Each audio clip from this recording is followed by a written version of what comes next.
What's up, people? Welcome back to another episode of The Mindful CEO. I'm your co-host, Chris Angell, with here our other co-host, Aaron Hendon. What's up? Aaron Hendon.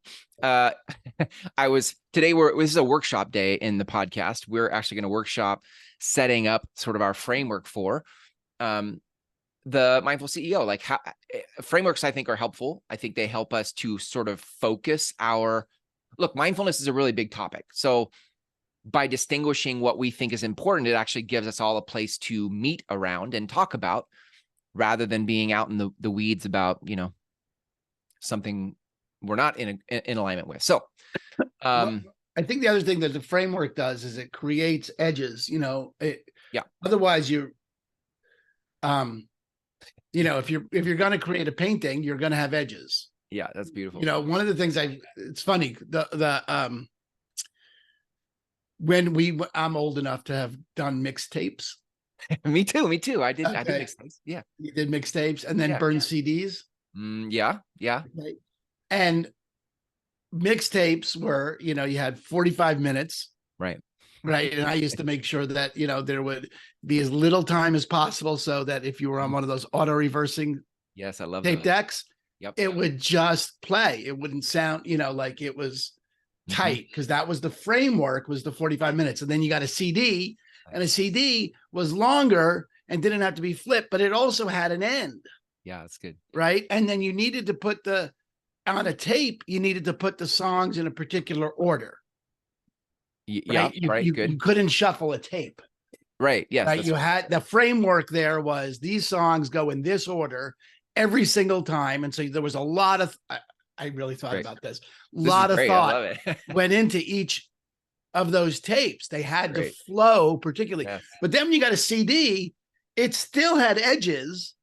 It still had to be a particular length, but you could shuffle. Right. Yeah. Right. Yeah. You didn't necessarily have to get them in order. Right. There was something a little bit freeing about that. And then, but you also lost something, because if you did them in a particular order, you weren't guaranteed whoever got the CD was going to play them in that order. Right. Yeah. Right. So there was something loose about that. But now we don't have either of those. Now we just have playlists. Yeah. Yeah. On Spotify. And those have no end. Right. You can have those be, I have a 24-hour playlist. Wow. Right. Of songs, and it just winds up being a container, a dumpster, and I'm not complaining about it. Okay. I'm not saying it shouldn't, because I clearly could cap it myself at 60 minutes and keep it in an order and run it that way. Yeah. If I wanted to, but I don't have to. Right. And when I don't have to, I don't. And there's something distinct about that. Yeah. It winds up just being a dumpster, and you collect what you collect, and there's something sort of exciting about it when I, put one of those playlists on that are longer than the occasion I have, like one of them's summer barbecue, and I rarely barbecue for 24 hours. But, so there's a surprise element of what songs are going to be here. What am I going to actually hit over the course of the time? Yeah. Unlike a cassette tape where I knew this was the order. That's good. And so frameworks are like that for me. I think that, this is putting those edges on the conversation versus mindfulness, which is, a epically huge, a lot of stuff could fit in there, where we want to define, okay, here are the places we want to focus on and give it some form. Yeah. And then inside that, the creativity can happen. How's that for a metaphor? That's beautiful. I'll add one more thing. I always love Seth Godin quotes. Two things that come to mind. One is people like us talk about things like this. A framework sort of is distinguishing the things we talk about. That people like us, if you are interested in this conversation, the framework would actually help you know what Aaron and I mean by mindful CEO. Because, you could mean all kinds of stuff about mindful CEO, but here's what Aaron and I mean about mindful CEO. And the other Seth Godin quote was from Tribes, that a tribe is a group of people connected to one another connected to a leader and connected to an idea. And I think a framework helps us put edges around the idea. That way, if Aaron and I's flavor of Mindful CEO is your jam, then you can hang out and mumble with us, jam with us. And if it's not, you know that and move on. So right. I think frameworks are super helpful when you're trying to bring a group of people together towards a shared intention. And that's what we're workshopping today. So great. Yeah. So be a fly in the wall, because Aaron and I don't know where this is going. We're really going to lay this out. Right. But that's the framework for this particular episode of the podcast. And I just love the idea of putting edges on something, framing something so that you can work with it. So it's not just some mass, right? All right, good. So we do have, where we're starting with this, Chris, I think, is that, we've got the three corners of mindfulness, mastermind, and mission. Yep. Right. And we've talked about those a little bit over the last couple of episodes. We certainly talked about mission last week. Yep. And mindfulness a lot.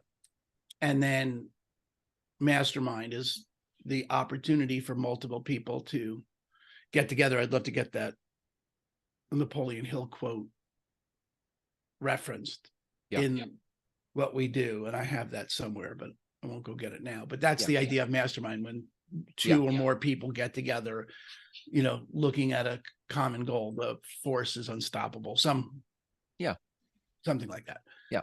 So mastermind community, mastermind holds community. So we'll start to flesh those out. And then I do like manifest as sort of the central piece, like what is getting created in reality. And I think that's an important piece of the CEO aspect, is that, there's something in the physical universe that's happening. That there's an intention around it happening either in a particular way, or for it to show up with particular results, or for something, but there's definitely an intention that the physical universe move. And I think manifest is a good expression of that.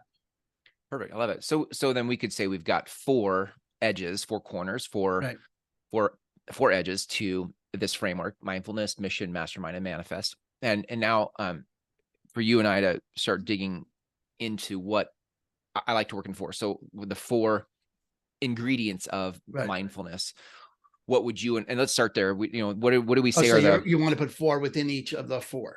Yep.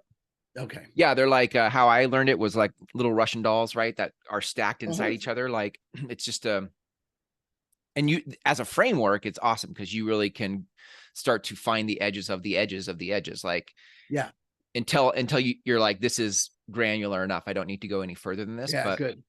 And even that thing, so for people listening, that thing that you just sort of threw out there was like, I like to work in fours. That's like saying, okay, this playlist is going to be 60 minutes. Doesn't have to be. You could work in threes. Sure. You could work in sixes or in fives. Wouldn't matter, but you get to say how long it is, but and the purpose of that is to say something. So that whatever it is that you're building has edges. If you find that you said 4 and 3 is going to be, change it. Right. But I'm willing to appease your need for 4. Okay. Thank you. Yeah, no problem. I'll have an itch that I just can't scratch. If we do 3 or 5, I'll be like, this isn't right. Okay. All right. So inside mindfulness, there's meditation. I don't think we have to stick with M's, but we just are going there. So I don't know. So meditation. So before we get to the 4, let's just put stuff in the bucket and we'll see what 4 rise to the top. So meditation practices, there's mindfulness practices, which are meditation, or I think meditation should come after practices. I think practices, because you could I agree practice in a lot of ways. And I think what Alan pointed to is important, that mindfulness does not equal meditation. Right. That's a higher category. Practices is a higher category that holds meditation. Yeah. Good. I'm with you. Okay.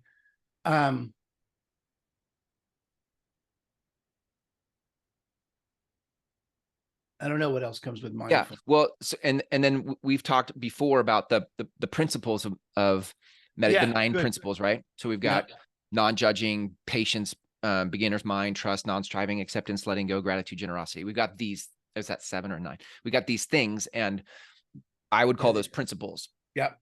Great. So I think those are two of the 4 categories. Ooh, we're on principles. Oh, we are. We don't. And as always in frameworks, you don't have to stick with alliteration or anything like that. Just, like let the truth, honor the truth. And then if you can wordsmith it, then cool. Right. But even that, having a framework, and even if it was on P's, it would force your creativity to go down a particular tunnel. Yeah. Right. Which is where manifestation came from, really. Ooh, yeah. Right.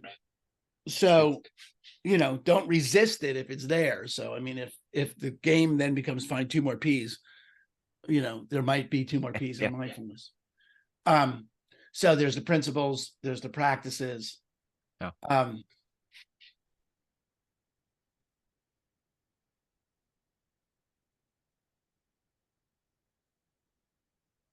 I often just try to think like what else in my own mindfulness has been important to me. Well, sort of within practice. So, there's the there's the results of mindfulness, or there's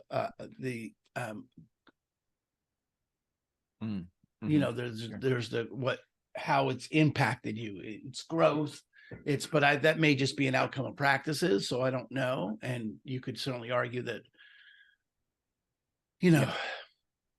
principles go within, you could argue either way, but let's keep principles and practices separate. 2 words that came up for me are environment. Like I noticed that I can be more, mindfulness is easier in some environments and less in others. And sometimes I'll play a game with myself in order to create more. Example, I lately, thanks to you, I've been on my walks with my dogs. The first half, I will take a word of the 7 words or 9 words, whichever. Like last week was trust. This week is appreciation. And I'll just move through the first, I'll just talk about what I appreciate. And I'm bringing mindfulness to that environment. That environment before was not, it was neutral or antagonistic, because my dogs are strong-headed. So I'd be like, frustrated or pissed off, like, quit pulling me and stop smelling that and let's get going. But I started to bring mindfulness, and it shaped the environment, and that made it anyway. I love it. I think that's an interesting thought. I think it's an interesting thought too. All right. So put environment down in there, which also could be place. Ooh, well done. Extra credit for you. You get a star. Exactly. Okay. And then you said you had a couple of thoughts, but was that the one thought? The second one was relationships. And I don't know, that may or may not be important, but if I think like a mindful CEO, is there a way to bring mindfulness to my relationships? Because I often think of it as a very solitary thing. Mindfulness, my my alone time. But is there a place for mindfulness with others? What'd you say? Partnership. Oh, come on. This can't be that easy, that good. Okay. In the pocket. Oh, pocket.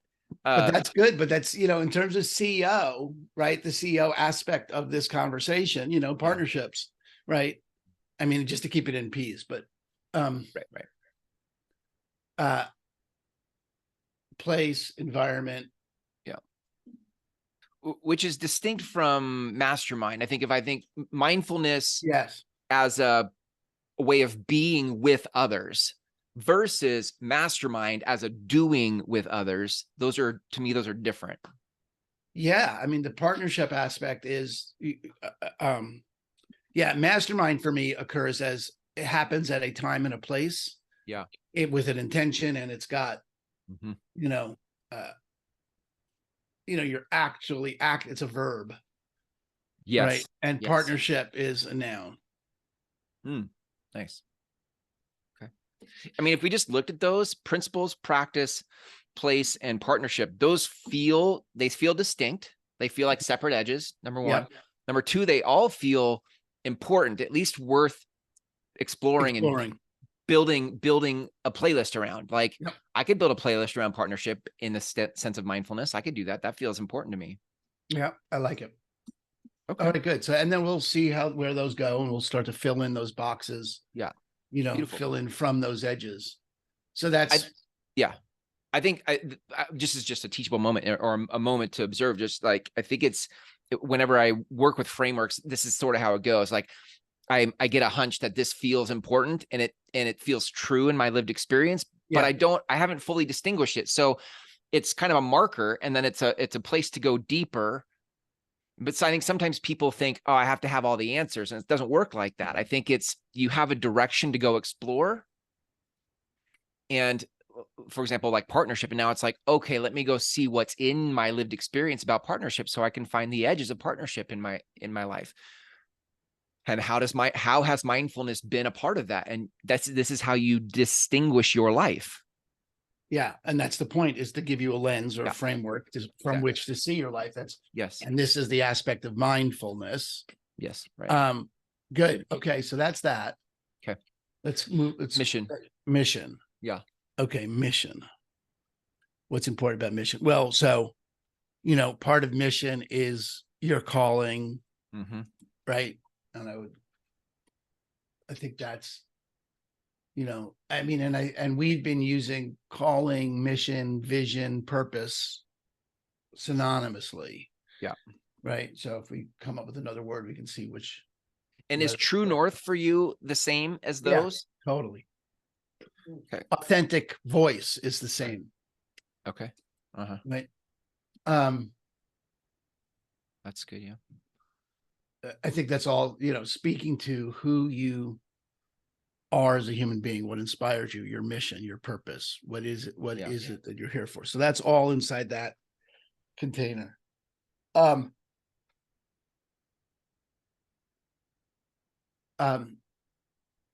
there's mission. Then there's okay, so you could break it out. Okay, so if you were going to call it your mission, right? If you were going to look at mission, then you could inside this break it out. Don't have them all lumped up. Oh, sure. Right. You could have your vision as distinct. Yeah. Right. Which could be distinct from your calling. Yep.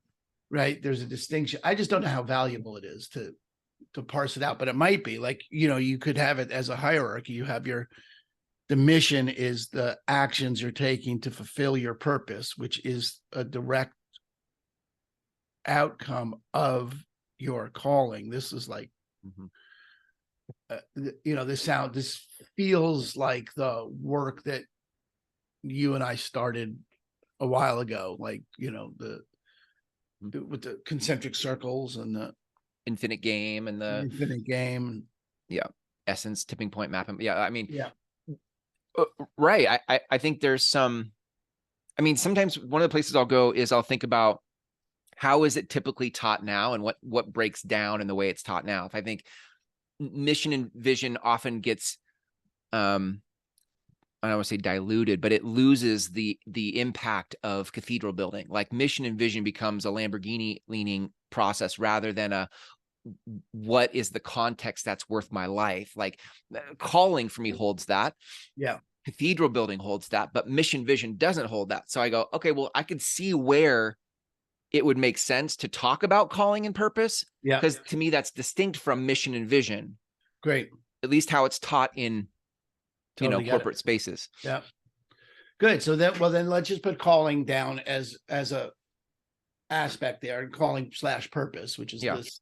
I don't think I don't want to start splitting that here. Yeah, no, I think those are synonymous. But then there's something about, all right, then there's the planning, the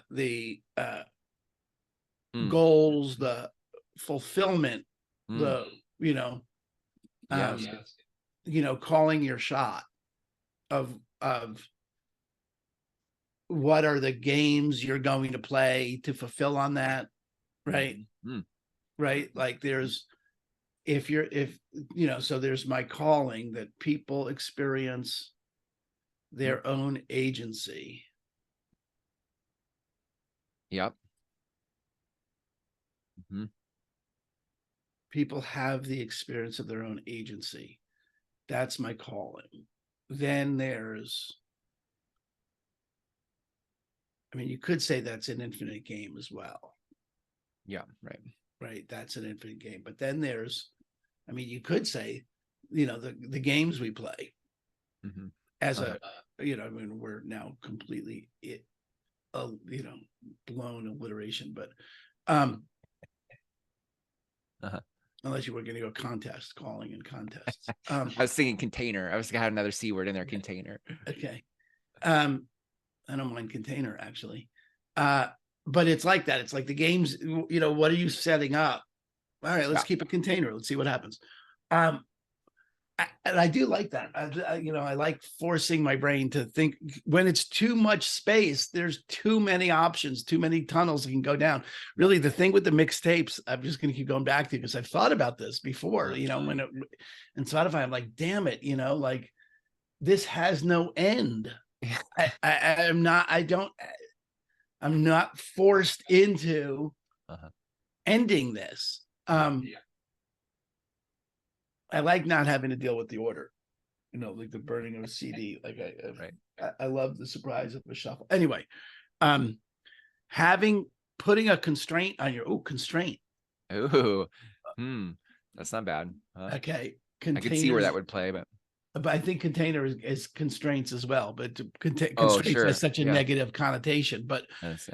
The reality of it is, it's a constraint. You're intentionally, you know, it's like running a marathon is a constraint. No, you don't. It's the point's not getting 24 miles. You could drive that. Right. The constraint is you got to run it. Yes. That's the constraint, is that you have to run it, and playing inside that constraint is the purpose. Right. All right. So container / constraint, calling, and then cheese. Cheese is always good. You can't get enough cheese. Like cheese. Well, so calling is, I think if we think hierarchically here, calling is sort of where the whole mission starts. It starts with what is the heartbeat of it? What's the essence of it? What's the calling of it? And then from there, constraining it to say that people experience their own agency. How do you constrain that? Because that could be so many.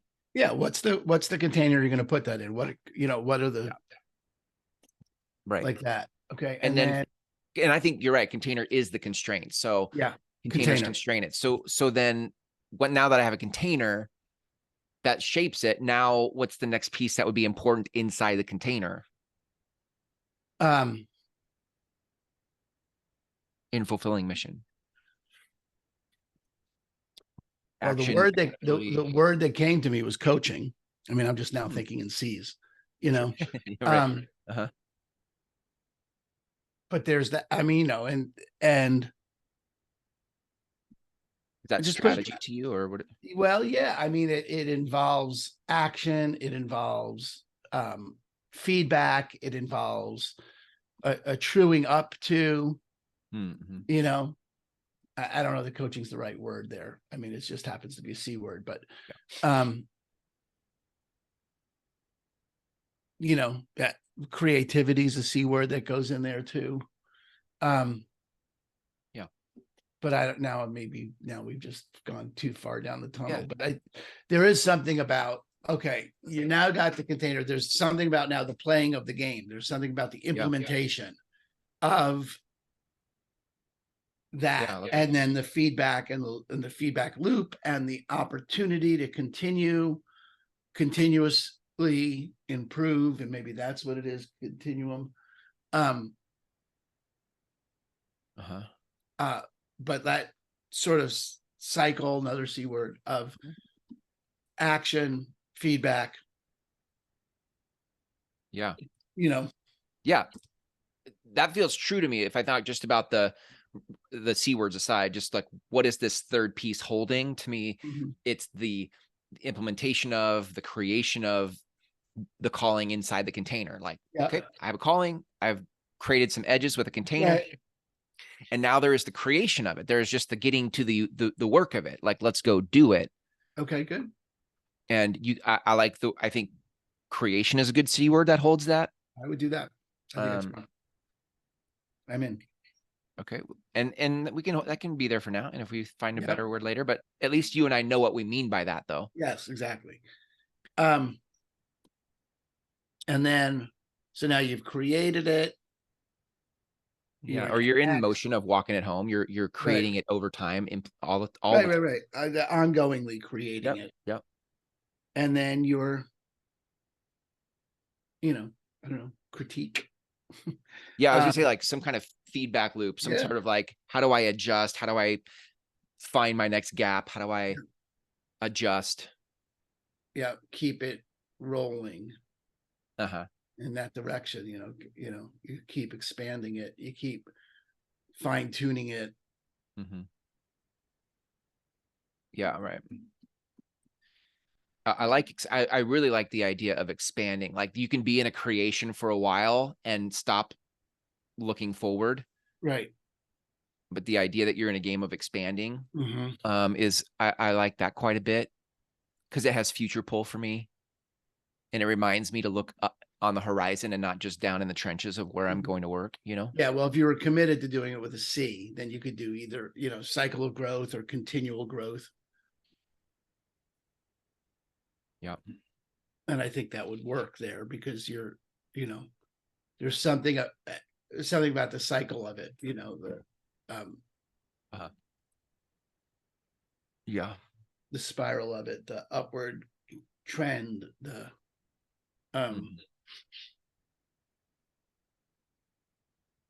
well, just put continual growth in there as a placeholder. Okay. So you've got mission, which holds your calling, the container, creation, and the continual growth. That's fine. That's great. A lot in there. All right, and then you've got Mastermind. Right. So our third as a verb. Yep. Right.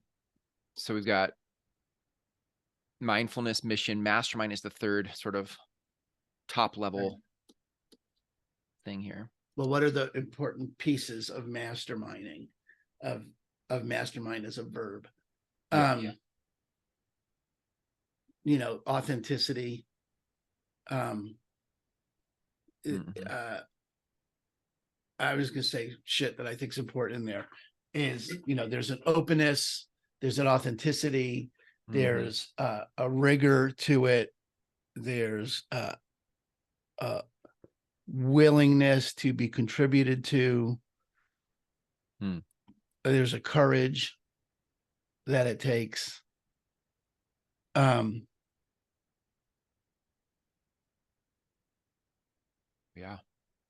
All those things are part of that. Almost like the rules rules of engagement, like there's a lot of ways you could come together in the verb of a mastermind, but these are almost become the rules of engagement, right? Like openness, authenticity, rigor, courage. These are, if I think of, this is what I'm agreeing to show up as, like, or the elements that make our mastermind in a mindful CEO work. Like what makes our mastermind work are these 4 tenets, these 4, unless there's okay, good. So unless the tenets are one of the 4 things, and then there's practices in there too. So, but that's good.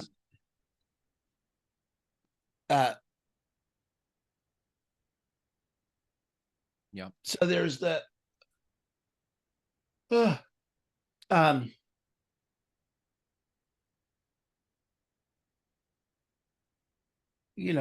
I don't know if these are all tenets or what, but there's a commitment.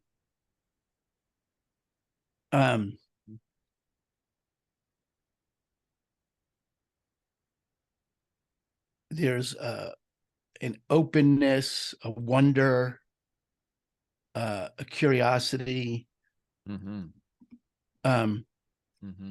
If you were going to do it that way, you could do now we got to go back to the first one and have it be C's, but because you could do commitment, community, courage, and curiosity. But those just feel like principles. I don't think that there's a deep dive inside of each one of those. Yeah. Right. Yeah, okay. I do think that's the, you've got the tenants. Okay. Let's just say there's the. Yeah, I like that. Tenants is one. I like that a lot. Yeah. Right. So tenants of Mastermind. And that includes courage, all those other ones get put in there. Okay. Yeah. I don't think there's a deep dive on each of those. Yeah. But the tenants and the rules of engagement are good. That tenants are the rules of engagement. Yes. Yeah. So either one. So if we come up with 3 T's or 3 R's, we're good. Okay. Okay. Good. Okay. I like that. One of the things that's there for me is like format, and that may or may not be the word we want, but I'm just saying, like, how do we do this thing called, and it's different than tenants. Tenants are like the rules of engagement, but the format is like what do we say? What kind of scrimmaging do we say produces the result? What kind of like playing together? Yeah, good. Has been effective for you and I, in our lives. Yeah. And that maybe that's not a place to look, but the format. Okay. There's also, what was the other word? Oh God, I just had another word. Format and I forgot. That's okay. It's almost like how we do what we do. Like the tenets are why we do it, or the way in which we do it, but the format is the how. Yeah, like I think. Well, sometimes it's helpful to go what hasn't worked for me. Like what hasn't worked for me is a bunch of cliches. Like I don't really appreciate cliches that I've heard before, and people, sharing the latest meme, although you're the meme king, like memes that just there's no depth to it. And so when I've been in environments where we're exploring the edges, when I've been in environments where we're asking better questions, these types of formats tend to help me instead of bore me. And I think it's important that the format we create around this mastermind is not one that, bores people, but is one that challenges people and invites them into a bigger answer because we ask a bigger question. Yeah.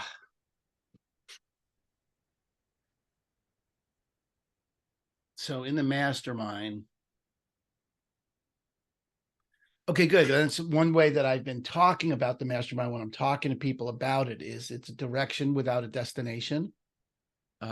Okay, so and I just think that's an important, I don't know how you get that said in a word. Sure. But it's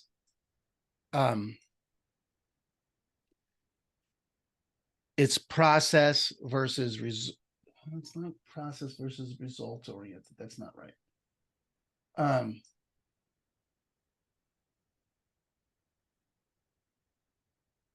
There's the tenants. Like what's important.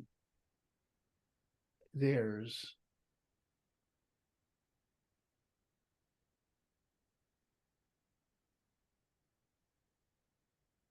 okay, well, we're just time.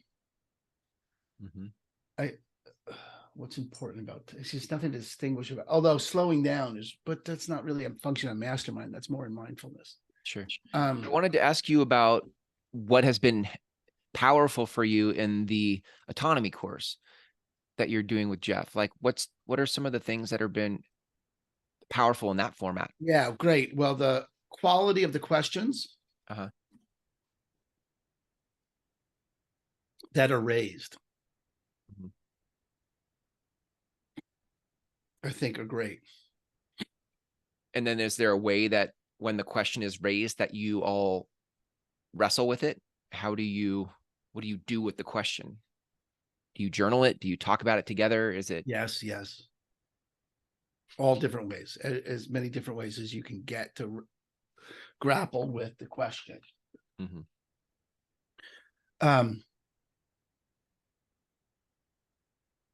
I think that's an important piece of this is that that I just think it's important that a mastermind have a direction. I don't know what else to say about it right there, but it doesn't need a destination, but it needs a direction. Mm-hmm. It's not a mindless, it's not a wandering for the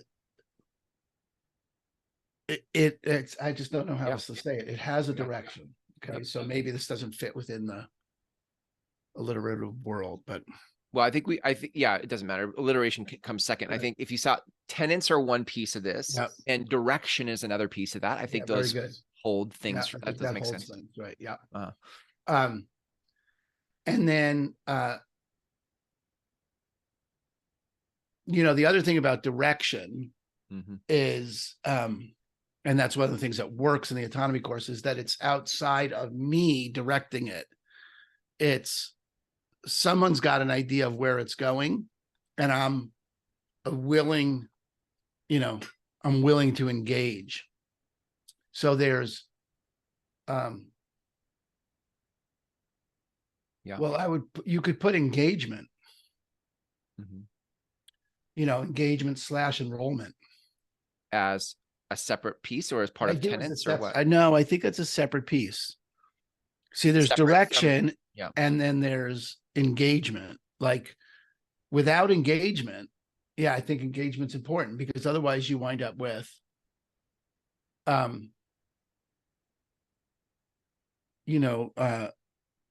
observing, and observation won't work. I like that one. And that includes engagement engagement's important. Good. So direction, tenants, and engagement. And just for my sake, how is engagement different than a rule of engagement in tenants? How is?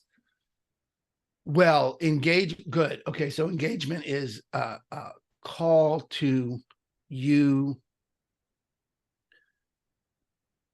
actually taking action, actually participating, actively thinking about things, not observing. Engaged versus observer, right? It's not how you engage. That's the tenets, is how you engage, but you must engage in order to be in a mastermind. You cannot observe.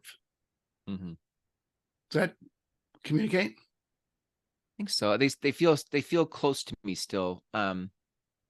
Well, how are you going to interact with the tenants? You could interact with the tenants like, if we were going to take courage and curiosity as part of the tenants, let's just say those two, and what else goes in there?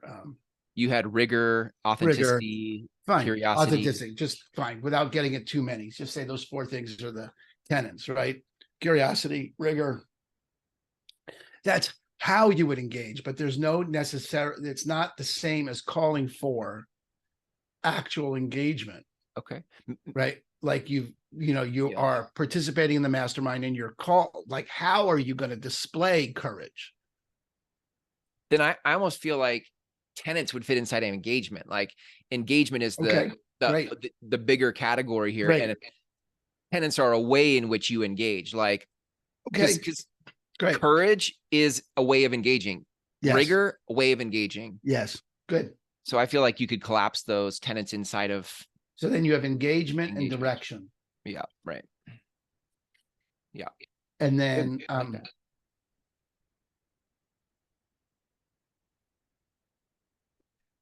at least a third. What's a third?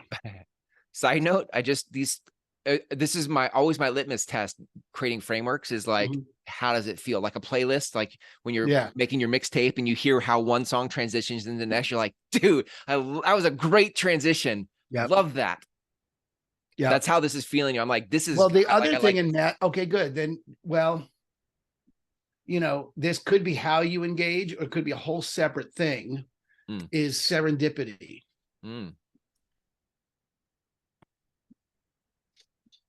Say more. Serendipity. Well, when you just said that, like, that was a great mix. Yeah. That was a great song to come up, when the thing's on shuffle. Right. And it goes one to another. Yes. Are you open to the serendipity? Now, openness and is a way of engaging, but I think serendipity is in and of itself worth exploring. Is that a fruit of something though? Isn't serendipity, you can't really predict it or cause it. It's a fruit of. Yeah, but I just think it's worth exploring because, if you're going to engage with courage and curiosity and rigor and courage. Yeah. Did I say courage twice?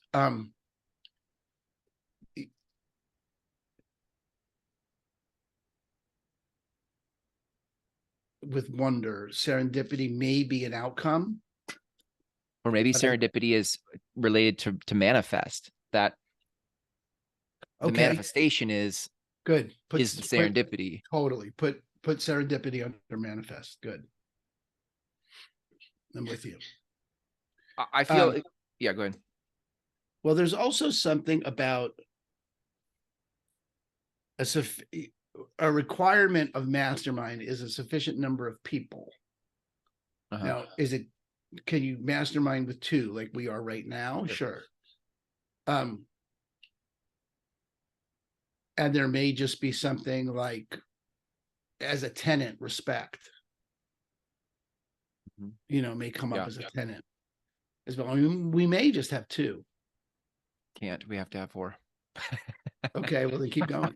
I have a thought. I have a couple thoughts that are so we have direction. Yep. And we have engagement.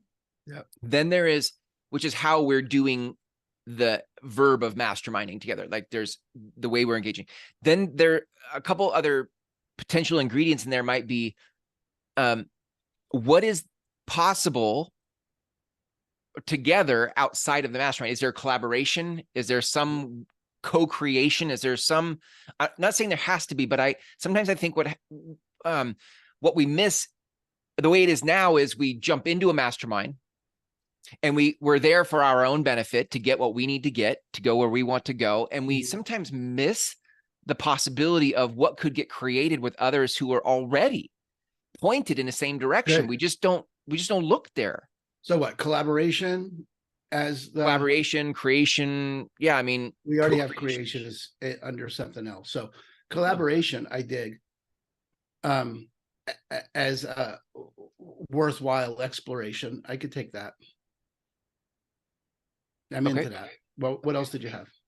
And then I was just thinking of like what makes the mastermind better, and the thought was resources. Like, is there a way to, and this doesn't be that word, but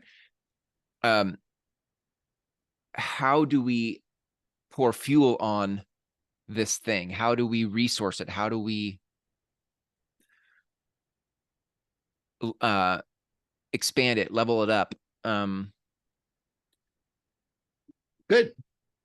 Yeah, I don't know what that looks like, but to me, it kind of invites you and I and the group to go, hey, it is how it is now. And what if it were like this? Or what if we added this? And there's an invitation to resource it more, different, better.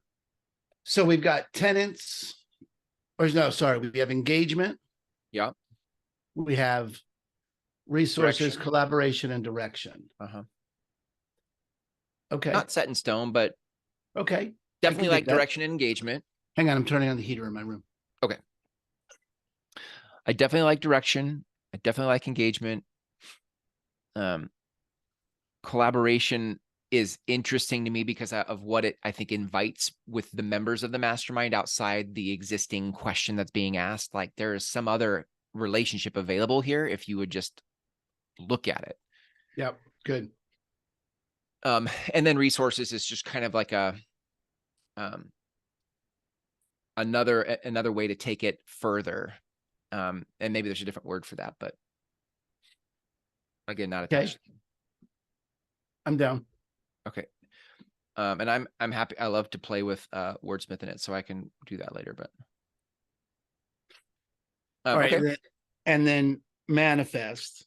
Yep. Which we now have serendipity. Intention as an aspect of manifestation. maybe. Yeah. There's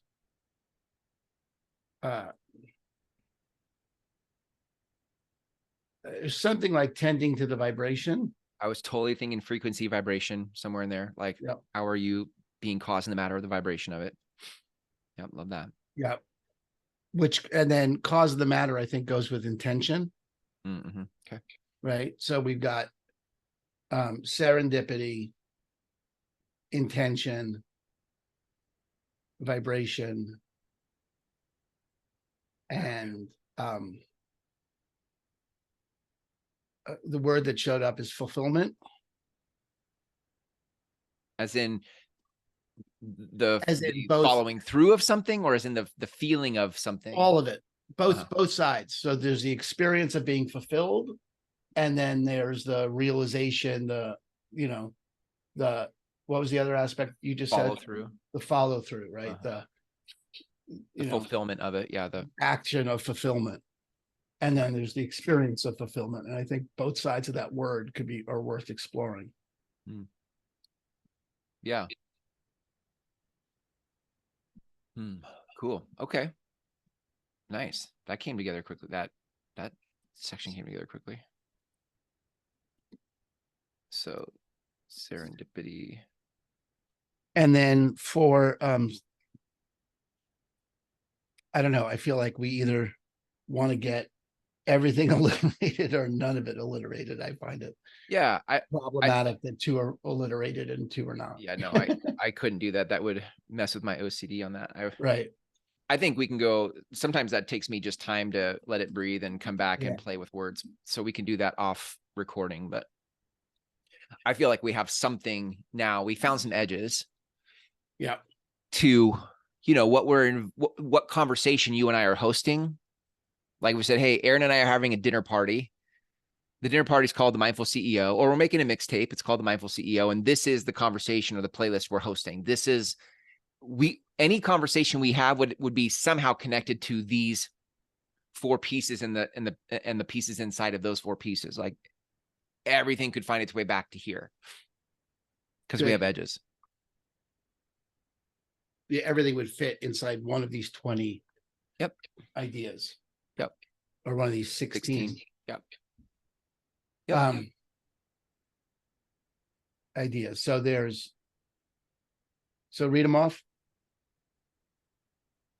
Yeah. So I'll hit top level: mindfulness, mission, mastermind, and manifest. Mm-hmm. Inside of mindfulness, we've got the principles, the practice of it, the place of it, and the partnership. Inside of mission, we've got calling, the container, the ongoing creation, and the continual growth or expansion. In mastermind, we've got the direction we're all headed, the engagement, the collaboration, and the resources. And then in manifest, we've got serendipity, intention, vibration, and fulfillment. Okay.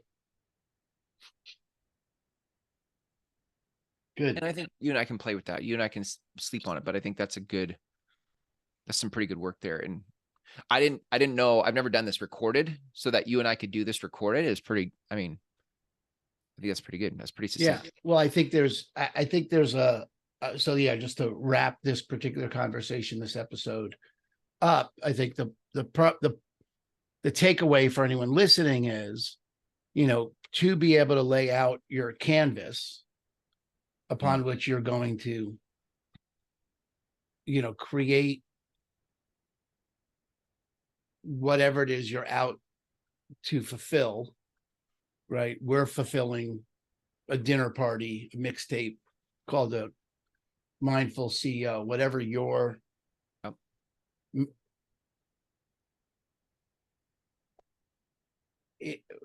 it's going to, for me, it's going to fit inside one of these four things, whatever you're out to fulfill, whatever difference you're out to make.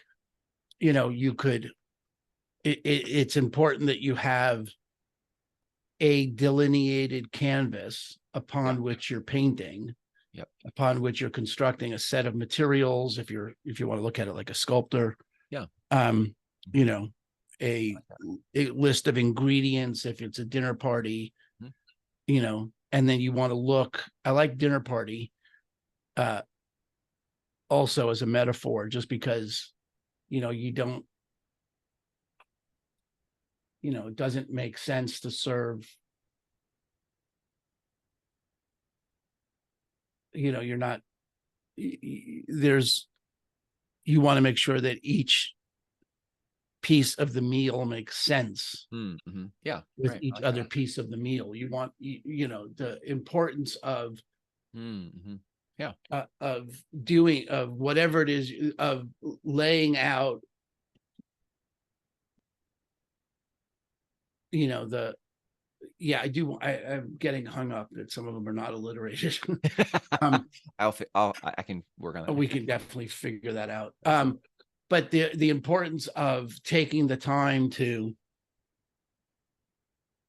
frame it will give you a direction, will give you, you know, a way of operating. That without a way of focusing your activity and the way of thinking about it, so that it actually has a chance to grow. That without which it's too formless to actually be meaningful. It's too formless to, you know, as long as you're including, and I'm really committed that, you know, it includes serendipity, that it includes the ability to grow, it includes a direction, not a destination. It includes, you know, I think people should feel free to steal these as principles, as ways of thinking, that this particular container is useful. The container we just laid out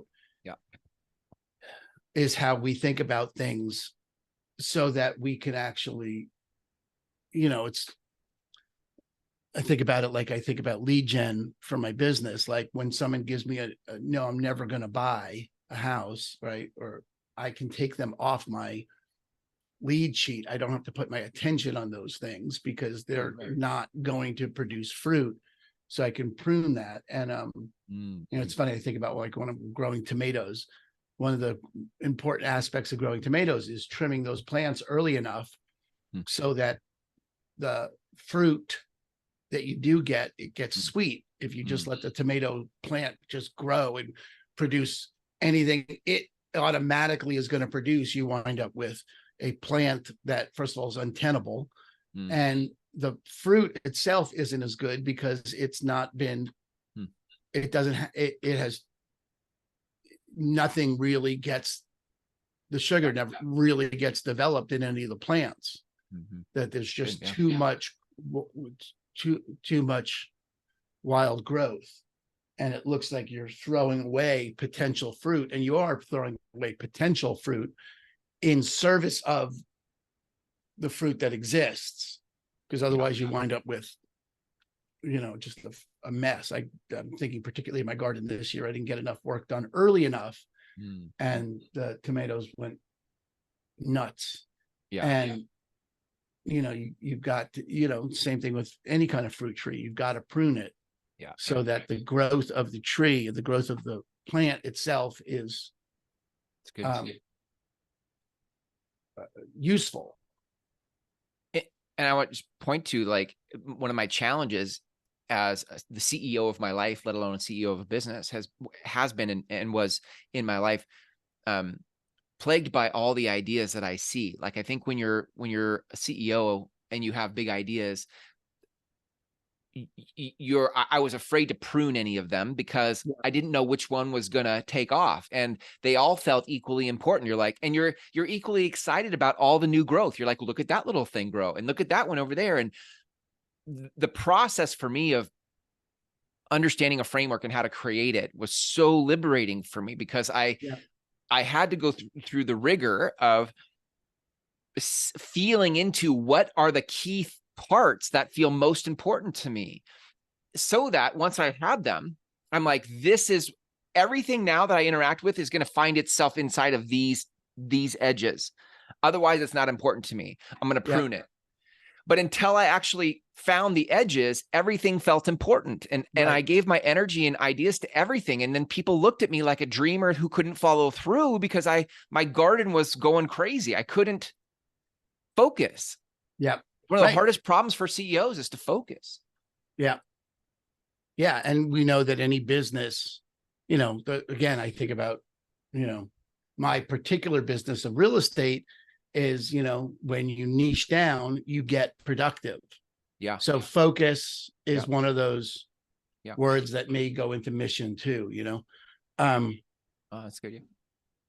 Somewhere in there. Good. All right. Well, I think that's a good place to put a pin in it for today. I love it. I guess the invitation to all of you listening, all 5 to 7 of you listening, would be to learn more about the Mindful CEO community, right? To be a part of and to play in this framework. Yep. There I am developing. Go to themindfulceo.com/invite and click apply and fill out your application. Yeah, great. And we'll help you hash out your own framework for what you're up to. Totally. Yeah. Awesome. Great. Perfect. Okay. Thanks, Aaron. Good stuff. Good stuff, Chris. See you next time. Bye.